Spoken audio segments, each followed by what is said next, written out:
Hai, namaku Aina dan ini kisahku. Happy watching! Halo semuanya, salam kenal. Aku Aina. Aku merupakan salah satu awardee dari Global Korea Scholarship 2024 yang nantinya insya Allah akan berkuliah di Korea University dengan jurusan marketing. Di video kali ini aku akan menjelaskan terkait Global Korea Scholarship untuk graduate yang bisa didaftar oleh kita sebagai warga negara Indonesia. Apa itu GKS? GKS atau Global Korea Scholarship merupakan beasiswa penuh yang dikelola oleh NIIED, salah satu lembaga di bawah Kementerian Pendidikan Korea, di mana beasiswa ini akan mengcover secara penuh baik dari biaya pendidikan, kemudian sekolah bahasa di 1 tahun pertama, dan juga living allowance-nya. Apa sih yang harus dilakukan pas mau daftar beasiswa ini? Nah, yang pertama kalian itu harus cek dulu websitenya studyinkorea.go.kr, di mana nanti kalian bisa lihat nih untuk application-nya, guideline-nya, dan lainnya di web tersebut. Untuk GKS Graduate yang bisa kita daftar itu ada 3, ada yang untuk S2, untuk S3, dan juga untuk riset. Nah, untuk yang S2 ini kita akan mendapat 1 tahun sekolah bahasa dan 2 tahunnya S2. Terus untuk S3 ini 1 tahun sekolah bahasa dan 3 tahun S3. Lalu untuk riset itu 6 sampai 1 tahun untuk program risetnya. Selanjutnya aku akan bahas mengenai track. Ada 2 track teman-teman yang bisa kita daftar ketika kita menjadi WNI dan mau daftar GKS. Yang pertama ada Embassy Track dan yang kedua ada University Track. Untuk Embassy Track sendiri, teman-teman bisa daftar untuk yang general, di mana nanti kalian bisa pilih 3 universitas yang salah satu universitasnya ini harus tipe B. Nanti teman-teman simply kirim dokumen teman-teman ke Kedutaan Besar Korea yang ada di Indonesia, lalu nanti dokumen teman-teman akan diseleksi, dan kalau misalnya lolos nanti dari Embassy atau NIAID yang copy dokumen teman-teman untuk dikirim ke 3 universitas tersebut. Untuk University Track, teman-teman nanti cukup pilih 1 universitas aja, di mana nanti teman-teman harus kirim langsung dokumennya ke universitas tersebut atau ke Korea langsung. Perbedaan selanjutnya terkait Embassy dan University Track adalah proses seleksinya teman-teman. Di mana untuk Embassy Track sendiri itu ada 3 tahapan seleksi. Ada round 1, 2, dan 3. Untuk round pertama, nanti setelah semua orang sudah submit dokumennya ke Embassy, Embassy akan kurasi lagi dokumen-dokumen tersebut. Dan di tahun aku waktu itu ada 50 orang yang lolos ke tahap interview di Embassy. Setelah interview, nanti kalian akan diseleksi lagi dan nanti akan diumumkan lagi hasil akhirnya untuk round 1 itu ada berapa orang. Nah, untuk angkatan aku itu kalau nggak salah ada 34 orang yang lolos di round 1. Lalu setelah round 1 sudah ada nih orang-orangnya, dokumen kalian akan dikirim untuk masuk ke proses seleksi yang kedua atau di round 2. Di mana dokumen ini dikirim ke NIIED dan diproses di sana. Tapi ini cuma proses dokumen aja teman-teman, nggak ada interview. Nanti setelah round 2 sudah selesai dikurasi oleh NIIED, orang-orang yang lolos dokumennya nanti akan di-copy oleh NIIED untuk dikirim ke 3 universitas yang teman-teman pilih. Nah, di round 3 ini nanti itu diserahkan ke universitasnya teman-teman mau ada wawancara atau enggak. Untuk pengalaman aku sendiri, waktu itu aku pilih Yonsei University, Korea University, dan Pusan National University, dan ketiga universitas ini tidak ada yang melakukan wawancara. Jadi aku waktu itu langsung nunggu pengumuman aja nih aku lolos atau enggak di masing-masing universitas tersebut. Tapi ada juga beberapa teman aku yang dia itu tetap di interview nih teman-teman sama 3 universitas yang dia daftar atau salah satunya. Jadi sangat beda-beda ya teman-teman. Bahkan misalnya di Yonsei University, jalur Embassy itu di jurusan tertentu ada yang wawancara, tapi ada juga yang gak wawancara. Kalau misalnya kalian daftar di Embassy, siapin diri aja untuk wawancara di Embassy-nya maupun di universitasnya. Untuk University Track sendiri itu cuma ada 2 seleksi teman-teman.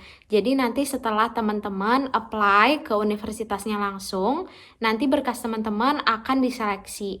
Nah, untuk ada wawancara atau enggaknya itu tergantung universitasnya, tapi mostly itu ada wawancaranya.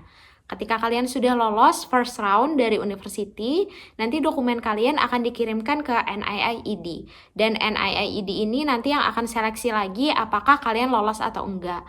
Kalau misalnya kalian sudah lolos di second round ini, kalian tinggal tunggu final announcement aja. Mungkin banyak juga pertanyaan yang masuk ke aku, susahan mana sih Kak, embassy track atau university track? Nah, menurut aku pribadi secara personal, dua-duanya sama-sama susah teman-teman. Kenapa? Karena untuk embassy sendiri, itu kan dari WNI itu cuma bisa daftar yang general. Dimana general ini kuotanya sangat terbatas, hanya ada 34 untuk yang angkatan aku, dan yang diterima itu 33. Gitu. Jadi kita akan bersaing sama orang-orang di seluruh Indonesia yang mendaftar melalui jalur embassy. Kalau untuk yang university track, itu ada 2 jalur teman-teman yang bisa teman-teman apply. Ada yang general, ada yang RGKS. Untuk yang general ini bisa tipe A atau tipe B, tapi untuk yang RGKS ini hanya untuk universitas tipe B aja. Untuk kuotanya sendiri, university track ini jauh lebih banyak teman-teman. Untuk yang general itu yang diterima 27 orang Indonesia, kemudian RGKS itu 72 orang Indonesia. Jadi totalnya itu ada 99. Tapi kenapa menurut aku susah juga? Karena teman-teman nanti akan bersaing sama seluruh orang yang ada di dunia ini yang pilih universitas tersebut. Misal teman-teman daftar di Yonsei, berarti kalian harus bersaing dengan seluruh orang di dunia yang pilih Yonsei. Jadi persaingannya juga ketat. Setelah teman-teman tahu tracknya tadi, mungkin teman-teman bisa mempertimbangkan nih mau embassy track atau university track. Kalau misalnya sudah menentukan pilihan, teman-teman jangan lupa untuk cek web embassy atau web kampusnya. Karena biasanya dari embassy maupun universitasnya masing-masing itu punya aturan sendiri teman-teman yang berbeda dari yang di web Study in Korea. Mungkin teman-teman juga bertanya kapan sih pendaftaran GKS Graduate ini dibuka. Nah, untuk pendaftarannya itu berkisar di antara Februari sampai April. Embassy maupun university itu punya jadwalnya masing-masing, jadi kalian tinggal cek di guideline-nya maupun di website-nya. Untuk first round selection, untuk yang embassy itu Februari sampai Maret, kemudian university track itu Februari sampai April. Lalu untuk second round-nya embassy itu di akhir April, untuk yang university di akhir Mei. Lalu untuk third round, embassy itu ada di akhir Mei juga, dan announcement-nya itu di akhir Juni. Fun fact, untuk embassy track itu teman-teman misalnya daftar lalu nggak lolos di first round, teman-teman masih bisa apply ke university track yang masih buka.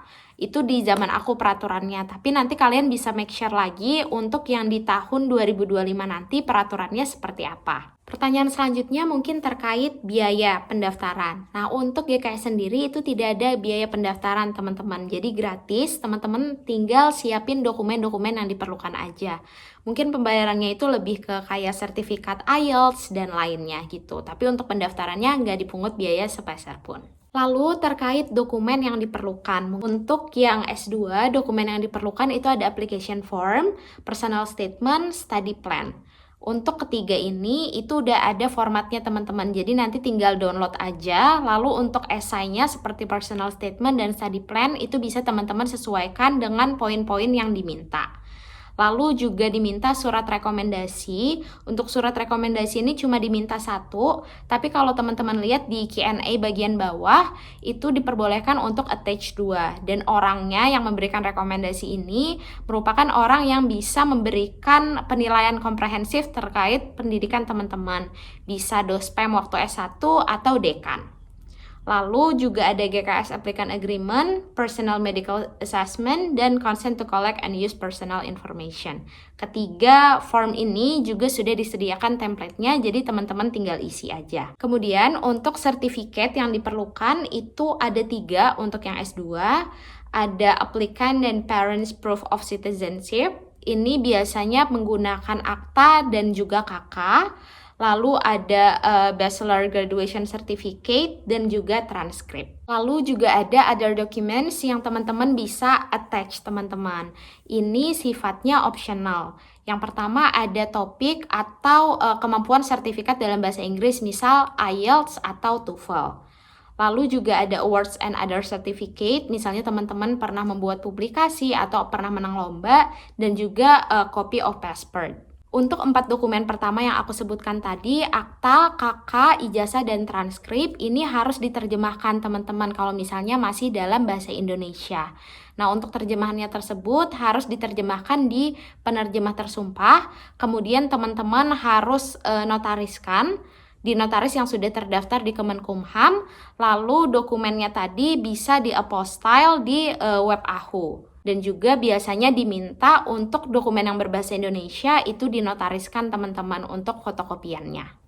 Ada juga dari teman-teman yang nanya, Kak, wajib gak sih pakai sertifikat bahasa? Ini juga jadi pertanyaan aku waktu daftar. Tapi teman-teman, for your information, untuk GKS yang angkatan aku itu mostly melampirkan sertifikat bahasa.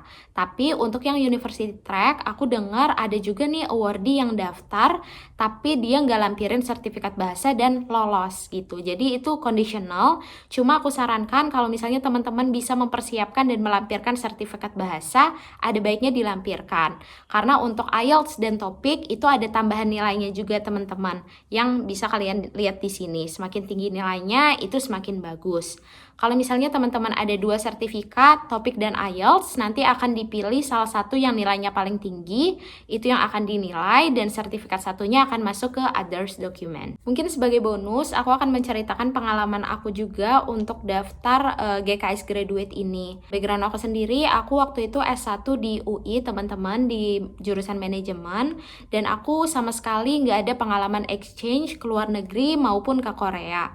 Jadi mungkin teman-teman ada yang insecure gitu ya karena belum punya pengalaman exchange tapi mau daftar lewat embassy. Itu nggak apa-apa teman-teman, dicoba aja. Untuk the others documents, aku pribadi itu melampirkan beberapa publikasi yang aku lakukan. Pertama itu ada waktu aku sama dospem aku nulis artikel jurnal, itu aku lampirkan 1. Terus pengalaman aku nulis buku dan majalah, itu juga aku lampirkan.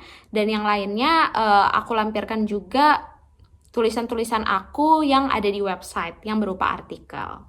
Aku berharap video yang aku buat hari ini bisa menjawab kebingungan-kebingungan teman-teman terkait GKS. Kalau misalnya masih ada pertanyaan, boleh tuliskan di kolom komen, nanti akan aku bantu jawab. Atau bisa juga hubungi ke Instagram aku @kuraina. Terima kasih teman-teman yang sudah menonton, semoga videonya bermanfaat. Bye-bye!